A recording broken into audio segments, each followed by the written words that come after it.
What's going on YouTube? So the GV70 is the Genesis brand's best seller, and it continues to grow in sales year after year. And today we're with the latest 2027 model, which adds a new trim, more features, and even more.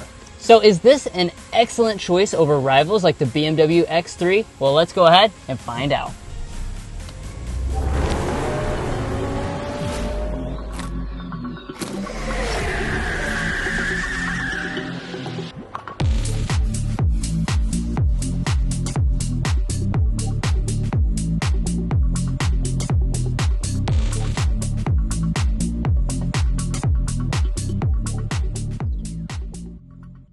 Now to start us off here, we need to pop the hood and go through a quick spec dump. Now you continue to find two different engine offerings on the GV70. We have the base one, the 2.5 liter turbo 4-cylinder making 300 horsepower.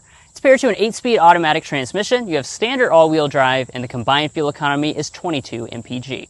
Now the base price in 2027 is $49,000, and if you're looking to buy one or any vehicle, we'd encourage you to go to carconfections.com/newcarquotes to get the best price. Now of course we'll take it out for a spin to show you the performance of this powertrain, but first we need to go ahead and shut up the hood, take a look at the exterior, and discuss all of those 2027 updates because there's a lot more than meets the eye. Now, even though this was just extensively refreshed last year, I want to start out by talking about some trim level adjustments. This year, the 3.5T Sport Advanced trim has been eliminated, and then they've also added in a new trim, the 3.5T Prestige Graphite. We actually were able to do a little walk around on that at the auto show recently, so you can check that out on our channel, and we hope to live with one sometime later this year. Now, as far as what you're looking at today, this is the 2.5T Advanced trim. It's going to have a little bit more of the luxury elements as opposed to the most aggressive design with the Sport Prestige models. And as we move over here to our headlights, you'll see we've got those signature dual arrangement here with the crystals up at the top, the daytime running lights and turn signal indicators through there, and there are no fog lamps. Now as we move around to the back, you continue to find that pretty aggressive look with a little bit of tweaking for 2027.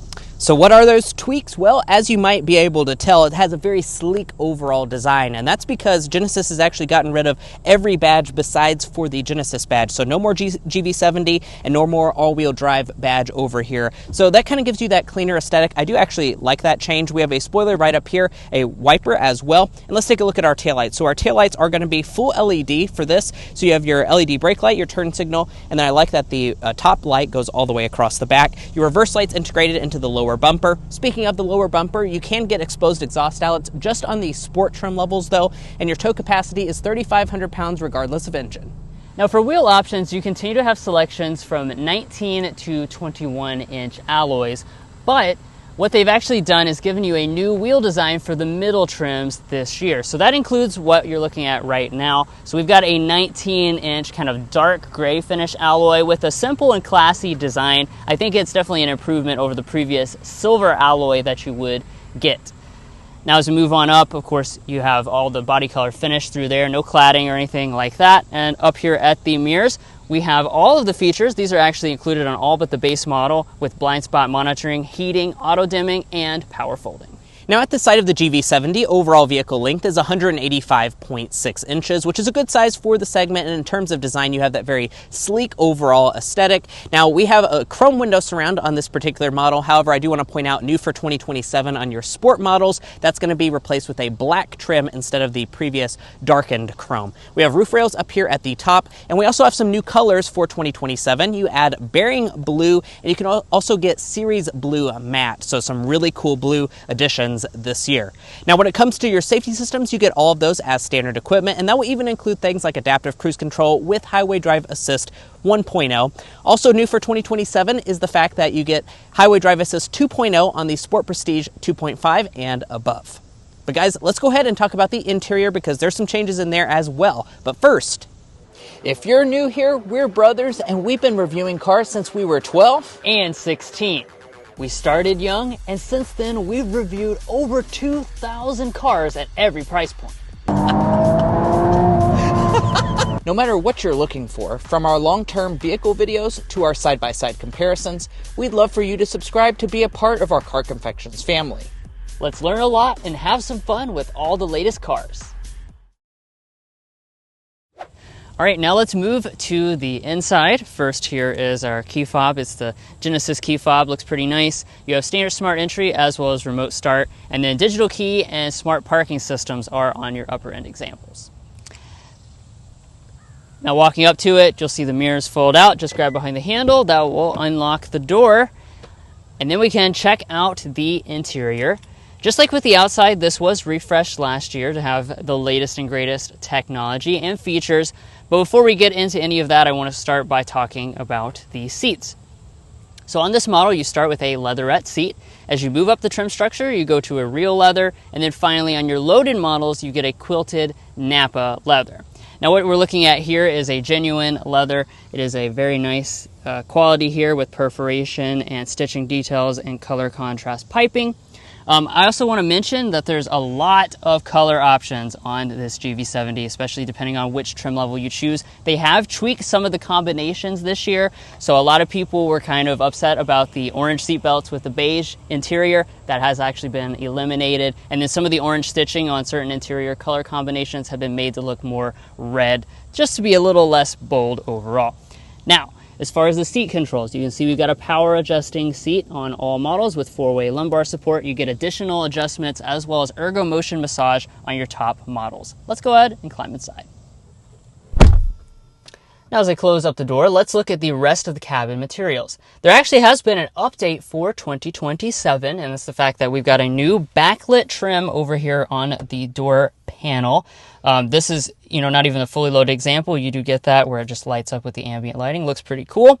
We have leatherette all through here. Upper trims will have leather across the top part. We just have a soft touch plastic for there and as well as the upper dashboard.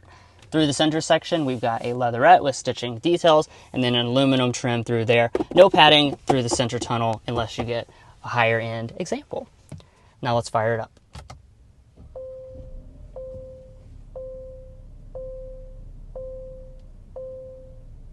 With everything fired up, let's start to get into individual details, beginning with the gauge cluster. As you can see, it's part of the large 27-inch single-piece OLED display that was added last year with the refresh. Really crisp and nice-looking graphics on board. These are customizable, of course. You can see you've got the map in there. On our advanced trim, we also get the blind spot camera system, but we're not going to get the head-up display until you get to the 2.5T Sport Prestige. That's actually new for 2027, bringing it down to a little bit of a lower trim level. Also included within that is the heated steering wheel, so it's kind of giving you parity between the 2.5T and the 3.5T engines. Now the steering wheel itself is power tilt and telescoping. We have rain sensing wipers. And then let's turn over here and take a look at our interior storage. So we've got our donuts inside to do our signature donut test, and inside we have 8 donuts on board. That's decent for the segment. It's not going to be best in the class, and it's a little less than what is required to pass the dozen donut test, of course. In front of that, we have a wireless phone charging pad, newly standard on every single GV70, and then 2 cup holders, no additional storage through there.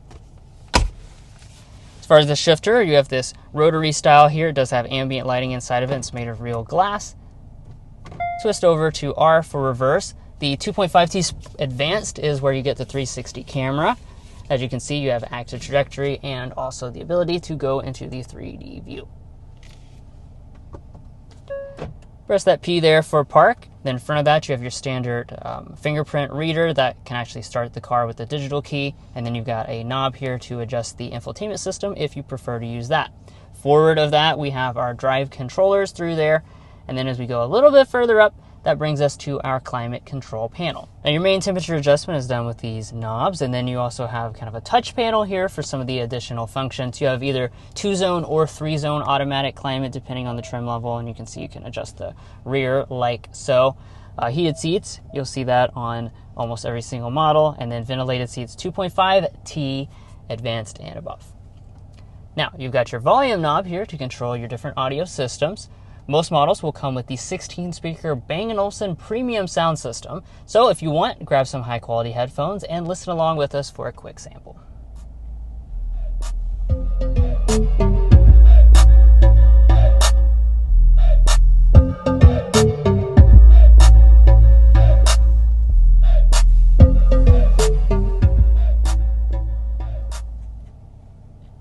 Very nice. nice. Overall sound quality of this system is really good. We were always super impressed with these when we lived with this system in different Genesis products. It really has just a balanced sound quality that's super crisp. All right, now let's take a look at the rest of this 27-inch display. Of course, this side is for your main infotainment. You've got those expected features, wireless Android Auto and Apple CarPlay. That's what you're taking a look at right there. I can go back to the home screen there. You can see it's got a nice seamless look. Built-in navigation is on board as well. And then you've got all those typical functions that you expect, including some additional functions for your seat controls. Up top here, we've got an auto-dimming mirror with our HomeLink remote built in. And then lastly, I'll slide back the sunshade. For our panoramic sunroof, this is included as a standard feature on all but the base model. But what about the rear seat area? Let's first and foremost start by talking about the space figures. So what we're sitting at in terms of legroom is 37.2 inches of legroom, 39.1 inches of headroom. Those are going to be pretty good numbers for the segment. It's not necessarily class leading, but it is very much on par with the biggest rivals like the BMW X3 and Mercedes-Benz GLC. It is, of course, as you might expect, a little bit smaller than the bigger brother GV80. Now, of course, I brought along the official Car Confections ruler. The reason I do that is to get a realistic knee room figure for you. This seat is adjusted to Drew, who's 5'8", I'm 5'9", and we are sitting at about 6.5 inches of additional knee room. My feet can also easily slide up underneath of these seats, and these seats, I will say, are quite comfortable here in the rear. I also kind of like that they have the extended thigh support in each of the rear seats, and there is a little bit of a tunnel though for this middle seat, so keep that in mind. Now they also do recline a good distance. They do not slide forward and back though. And then we have a fold-down center armrest with 2 cup holders inside. As far as other features, we have standard vents on every GV70, as you might expect. You also have USB ports down below. But if you want your own climate controls, as well as the heated rear seats, you have to go for upper-end examples. So the climate controls are included on Prestige level 2.5 and above, and then the heated rear seats are just on the fully loaded 3.5T Sport Prestige. Now, over on the door trim, you can get rear window sunshades on the fully loaded examples, but our door trim is going to be nicely done still. You have a lot of leather going all through the center section, more of that beautiful ambient lighting and that trim, and you also have bottle storage down in the bottom.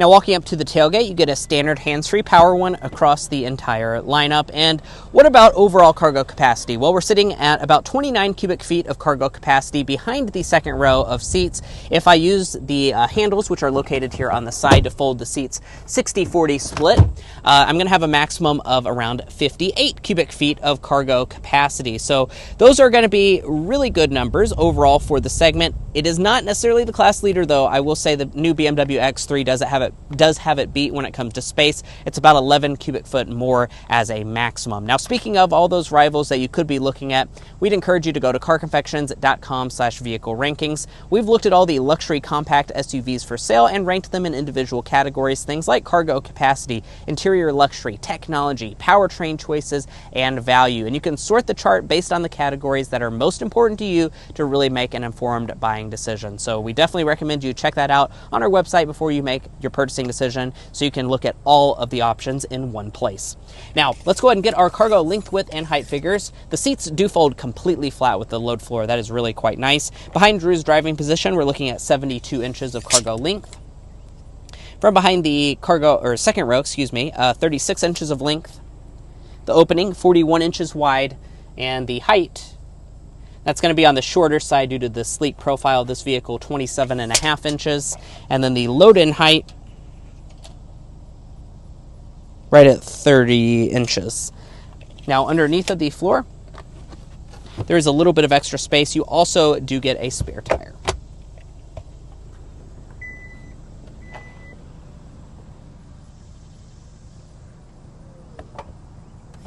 Well, guys, here we are behind the wheel of the 2027 Genesis GV70, and this test drive will be discussing quite a lot, as you can see on the screen right now. First and foremost, though, we need to go ahead and get started with a hard acceleration before we get our sound level reading.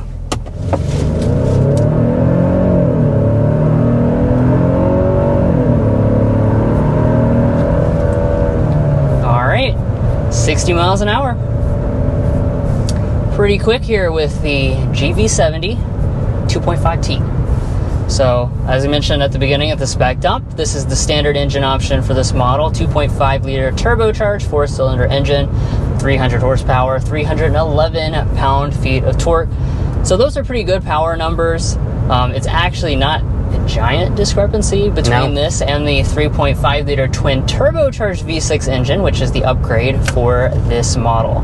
Yeah, that's going to be rated at 375 horsepower, 391 pound-feet of torque. So that very much places it in line with the upper-end competition, such as the Audi SQ5, the X3 M50, those types of vehicles. But honestly, this standard 2.5T GV70 is very powerful for this segment of vehicle as the base engine option. I believe, actually, according to Genesis marketing materials, that this is the most standard horsepower that you get in the segment, because most of the German rivals are sitting at 250 to 275 for a Lexus NX, something like that. And this is going to be 300 horsepower straight from the factory. The 0 to 60 is 5.8 seconds. So compared to the V6, that goes 0 to 60 in 5 seconds. So it's really only about 0.8 seconds faster to have the upgraded V6 engine option. So this standard 2.5 turbo, I think you're going to be very pleasantly surprised with the performance of it, especially here in the smaller package. They'll put this in bigger vehicles, like my wife actually has a GV80 2.5T, and it's still plenty of power for that bigger vehicle, but it really feels nice, especially here in this GV70. Yeah, you can just tell that it has plenty of torque and really, gets this moving just fine. They've also kind of made the sound, I think, more pleasant than it is in other Kia and Hyundai products. It's kind of more isolated, more distant. You barely hear it at all. Now let's talk about the other element of the powertrain. That's an 8-speed automatic transmission. It's a nice and smooth transmission. Really have not much commentary about it. Just kind of blends into the background, which is what you expect for a luxury vehicle.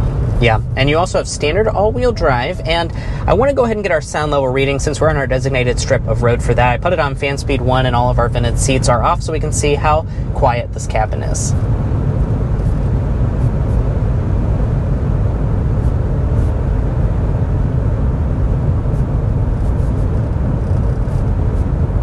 Absolutely excellent. 51.5 decibels is our sound level reading here in the GV70.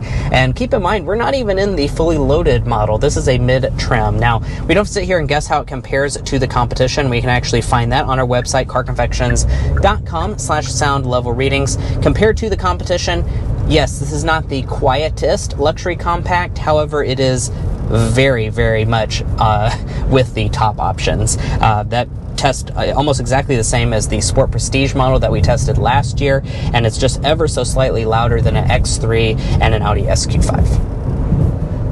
Now we've entered the sport mode. Pretty cool graphics on that gauge cluster as well, and as we go around a couple little corners here, I can talk a little bit about the dynamics. This model kind of has a division between your sport trims, which are going to be more athletic, and then your luxury trims. This is one of the luxury trims. It's certainly not bad. Pretty good body control. It does have a little bit of body roll, though. When you go for the top examples, which we've had for like an entire week long term, and we were able to really experience those with the adaptive suspension, that's going to give you the most aggressive edge. That will certainly, be able to keep the body roll well controlled when you're going around corners and give you a little bit of a better steering setup. Yeah, and that's going to be included on the 3.5T models and above. But I'm going to kind of toggle us back into the comfort mode, because I'm sure if you're buying one of these in this trim level, you're probably most concerned about the comfort side of things. Overall, I'm pretty pleasantly surprised. The GV70 does a good job. They actually updated and tweaked the suspension last year with the refresh, and I think this does an overall better job of balancing the sport side as well as the comfort side of things. The smaller wheels, the 19-inch wheels on the outside, I think definitely help your ride quality. That being said, it's still not quite as comfortable as some of the main competitors that you could be looking at. I do think that a Mercedes GLC, for instance, in terms of its suspension tuning, is a little bit more comfortable than this, so that's something to keep in mind if you're looking for ultimate comfort. Or you can also get the GV80. I mentioned this just a little bit ago, but my wife has a GV80 with the 2.5 liter engine, and that does have a little bit more of a comfortable ride than this, that's for sure. Now, I already mentioned you do get standard all-wheel drive on the GV70 across every trim level. That means you have 2 fuel economy figures. So here with the 4-cylinder, you're going to be rated at 22 miles per gallon combined. If you choose the V6, that goes to 21 miles per gallon combined. Now, neither of those are going to be very good fuel economy figures. That's really kind of, I think, where this GV70 is lagging significantly behind the competition is the fuel economy. That is for sure. The X330, the GLC, all those, the Audi Q5, they're all going to be getting significantly better fuel economy. They have mild hybrids on board.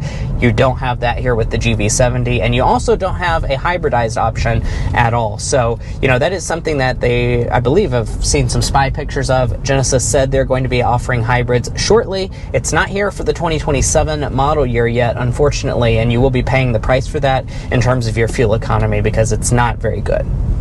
Let's get into today's slam dunk and airball. I'm going to start with the slam dunk. The slam dunk today is the fact that this is a model that has a very strong package compared, you know, against the competition. It's a really strong product, and they keep updating it every single year, including for 2027. I really like how responsive Genesis has been to customer feedback. You know, some people didn't like the standard wheel. You get a new wheel this year. Some people didn't like the orange seatbelts. You know, they take that out of the beige interior. They're making those like little tweaks to make this car even better every single year, and I really appreciate that. Absolutely. Now, on the flip side, our airball is just going to be the powertrain and fuel economy experience. I actually really like the powertrain here on the base end. I think it's just as good, if not better, than the rivals in terms of performance, but the fuel economy is very lackluster, so I think it's going to be a hard sell for a lot of people, especially if you look at an X3 that can get nearly 30 miles a gallon combined. This is going to cost you way more at the pump. Now let's talk about pricing. So on the base end for 2027, prices do rise this year. It's about $1,000, and they did a price increase in the middle of last year as well. So we start at $49,000. You can see the full lineup of prices on the screen right now. I want to point out the Prestige Graphite starts at $71,100. That's the new trim this year. Now, this particular model is the 2027 2.5 Advanced All-Wheel Drive. This is probably the most popular trim level. $57,050. We also have a few accessories on this. $1,545 destination. All told, we're sitting at $59,270. If you're curious as to where it's manufactured, this particular model is going to be in Korea, although some of them are made in Alabama. And if you're looking to buy a GV70 or any vehicle, we'd encourage you to go to carconfections.com/newcarquotes. The reason you should do that is because we have a tool on our website that'll connect you with local car dealers in your area to get you the best price. It's also going to give you access to invoice pricing information, which is a great tool to use if you plan on doing dealership negotiation. You can find a link to that down below in our video description, and there's even things like a monthly payment calculator on there if you'd like to take advantage of that. But what about Genesis resale reliability and warranty? First up, let's talk about resale value. Genesis as a brand is rated at 42.08% of estimated retained value after 5 years and 60,000 miles, and after 10 years and 120,000 miles, 12.47%. Now, it's worth noting that is definitely on the lower side for resale values. It's below industry average for all vehicle brands. However, it is very much on par still with the German luxury automakers such as BMW, Mercedes-Benz, and Audi. Now we also have reliability information with our combined reliability index. With the latest data input, Genesis is rated slightly above the overall industry average against all other vehicle makes. Now, if you'd like to learn more about our resale values or our reliability data, you can find all of that on our website, as well as our methodology, carconfections.com. Now, when it comes to your warranty, you have a class-leading warranty. When it comes to the luxury space, it's a 5-year, 60,000-mile basic warranty, a 10-year, 100,000-mile powertrain warranty. You additionally get 3 years and 36,000 miles of complimentary maintenance. And guys, that's all for our in-depth review of the 2027 Genesis GV70. If you enjoyed hearing about all the 2027 changes for this model, we'd really appreciate you subscribing down below. By subscribing, you're going to be a part of our Car Confections family. We have a lot of fun on this channel, and we also strive to provide you all with the latest and greatest reviews, so I promise you won't regret it. If you're already a part of our family, thank you so much for your continued support. You make this all possible. We'll catch you next time as we sample more of the latest automotive delicacies.